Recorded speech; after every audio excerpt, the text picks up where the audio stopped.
Mummy जी, अपने बेटे बहू के कमरे में पहुंचना अब बंद कीजिए। ये सब आपको शोभा नहीं देता है। आखिरकार काफ़ी देर से चुप बैठी बहू ने सास को बोल ही दिया। बहू, तुम मुझसे इस तरह से कैसे बात कर सकती हो? सास हूँ मैं तुम्हारी, और तुम्हारी हरकतों के कारण ही मुझे कुछ ना कुछ बोलना पड़ा है। सास है कि झुकने को तैयार नहीं थी। मम्मी, आपकी बहू बिल्कुल ठीक कह रही है। मैं कहना नहीं चाहता था, लेकिन ये सब अब आपको शोभा नहीं देता है।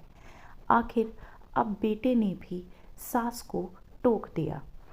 अच्छा, तू कमरे में अपनी पत्नी के पैर दबा रहा था, वो शोभा दे रहा था, लेकिन मेरा बोलना तुझे शोभा नहीं देता। शर्म आने की बात है, सास ने जवाब दिया।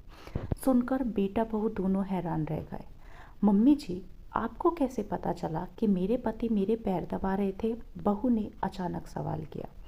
सुनकर सास से कुछ बोलते नहीं बना। ये देखकर बहू ने कहा, क्या हुआ मम्मी जी, बताइए ज़रा। आप नहीं बता रहे हो तो मैं आपके पोते को बुलाऊं, शायद वो बता दे।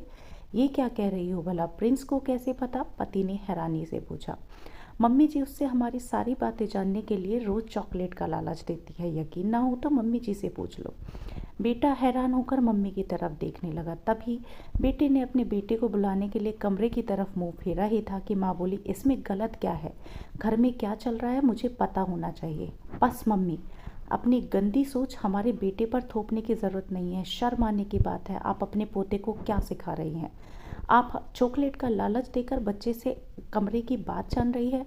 बेटे की लताड़ सुनकर माँ चुप हो गए, लेकिन अब दोनों पति पत्नी भी अपने बेटे के सामने बहुत कुछ सोच समझ कर बोलते थे, और साथ ही साथ उसे यह सीखना देना नहीं भूलते थे कि चॉकलेट के लालच में कभी भी अपने घर की या अपने कमरे की बात किसी बाहर वाले के साथ शेयर ना करें। अगर आप लोगों को हमारी आज की कहानी पसंद आई है तो चैनल को सब्सक्राइब कीजिएगा और वीडियो को ज़्यादा से ज़्यादा शेयर कीजिएगा। धन्यवाद।